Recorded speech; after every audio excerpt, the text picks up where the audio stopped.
آپ بات سمجھ، سنی اس کو کہتے ہیں، سنی اس کو کہتے ہیں کہ سنت پر مر مٹ جائے، سنی اس کو کہتے ہیں کہ سنت کو سینے سے لگائے. آپ سمجھے؟ اگلے والی بات میں بات ختم کر دیتا ہوں.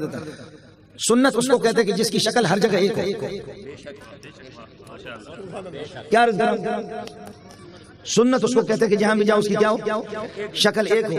اب آپ نے دیکھا کہ فجر کی اللہ کا بھلا کرے 2 رکعتیں، ظہر کی 4 رکعتیں، عصر کی 4 رکعتیں، جہاں بھی جاؤ مکہ میں مدینہ میں ہر جگہ ایک ہے. اذان ہر جگہ ایک ہی ہے. یہ سنت ہے، اس کی شکل بدلتی نہیں رہی. پوری دنیا میں جاؤ نمازوں میں بھی یہ جو سنی لوگ ہوں گے نمازوں کی رکعت کی بھی کیفیت اور اللہ کا بھلا کرے اذان کی بھی کیفیت ہوئی. لیکن یہ سمجھ میں نہیں آتا یہ کون سی سنت ہے اللہ کا بھلا کرے، یہ سمجھ میں نہیں آتا. اذان سے پہلے میں خود رہ چکا ہوں وہاں پر، رہ چکا ہوں وہاں پر، میں نے حفظ بھی وہیں پر کیا وہاں پر. سمجھے آپ لوگ؟ مجھے ڈر لگتا ہے، میں نے حفظ بھی وہیں پر کیا. تو اب یہ سنت سمجھ میں نہیں آ رہی. اس مسجد میں اذان سے پہلے الصلاۃ والسلام علیک یا رسول اللہ، الصلاۃ والسلام علیک یا حبیب اللہ، الصلاۃ والسلام یا رسول اللہ، الصلاۃ والسلام علیک یا رحمۃ للعالمین. سبحان اللہ. صبر. اگلے والی مسجد میں اذان سے پہلے الصلاۃ والسلام علیک یا رسول اللہ، الصلاۃ والسلام یا حبیب اللہ، الصلاۃ والسلام یا رسول اللہ، الصلاۃ والسلام یا نور من نور اللہ.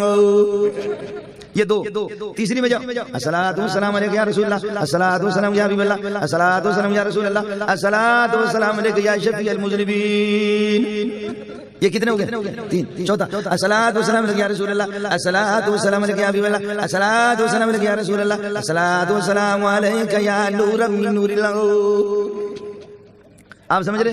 ایک یہ ہو گیا. ایک اور بھی آپ سمجھے؟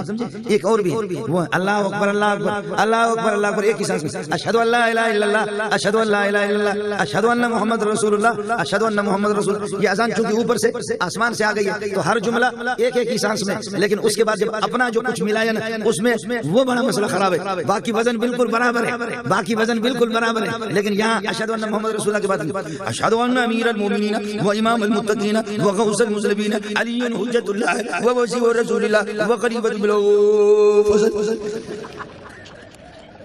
بھائی سارے جملے آپ نے ایک سانس میں کہا تو یہ آپ ایک سانس میں کیوں نہیں کہتے؟ یہ سارا کا سارا ایک سانس میں کہو. اگر شلوار میں تمہاری ٹٹی نہیں نکلی مولوی منظور کو لعنت کر لینا. سمجھ میں نہیں آیا؟ سنت اس کو کہتے ہیں ہر جگہ اس کی شکل ایک ہو. سنت اس کو کہتے ہیں کہ اس کی شکل کیا ہو، ہر جگہ ایک ہو. یہ تو یہاں ہو گیا. پھر دوسری جگہوں میں اشہد ان امیر المومنین علی ولی اللہ. تیسری میں اشہد ان امیر المومنین علی حجۃ اللہ. آپ سمجھے نہیں؟ میرا گلا ہی بیٹھ گیا ورنہ یہ سارے گانے میں جانتا ہوں. آپ بات سمجھے نہیں سمجھے؟ اس لیے سنت کو سینے سے لگاؤ. محمد قیامت کے دن تمہیں سینے سے لگائے گا. مہربانی کرو عمل چھوٹا بھی ہو لیکن سنت کے مطابق ہو. عیدگاہ میں نماز عید شروع ہو رہی ہے، خطیب ابھی تک نہیں آیا ہے. حضرت علی اور صحابہ کی جماعت بیٹھی ہوئی ہے. تابعین اس کو کہتے ہیں جس نے صحابی کو دیکھا. ایک بوڑھا تابعی وہ کھڑا ہو گیا نماز عید سے پہلے 2 رکعت نفل اس نے شروع کر دی. حضرت علی نے پاؤں سے پکڑا، کھینچا. مسند احمد کی پہلی جلد کے اندر حدیث موجود ہے. اس کو کھینچ کر کے ظاہر ہے کہ کھینچنے والا علی تھا. ایسے جھڑکا اس کو، وہ آدمی گر پڑا کہنے لگے علی میں نے کسی کی ماں باپ کو تو گالی نہیں دی ہے، علی میں نے کوئی گناہ تو نہیں کیا، ان پوری دنیا کے سامنے علی تم نے مجھے ذلیل کر دیا. کیوں ذلیل کر دیا؟ میں تو نماز پڑھ رہا تھا، میں نے کس کی مخالفت کی، کس کو میں نے گالی دیا؟ فرمایا بیٹھ جا اجلس بیٹھ جا، لأنہ کہ خالفت رسول اللہ، تو میرے سونے محمد کی مخالفت کر. میں نے نماز عید سے پہلے عیدگاہ کے اندر محمد رسول اللہ کو میں نے نماز پڑھتے نفل پڑھتے میں نے اجلس کہنا بکواس مت کرو.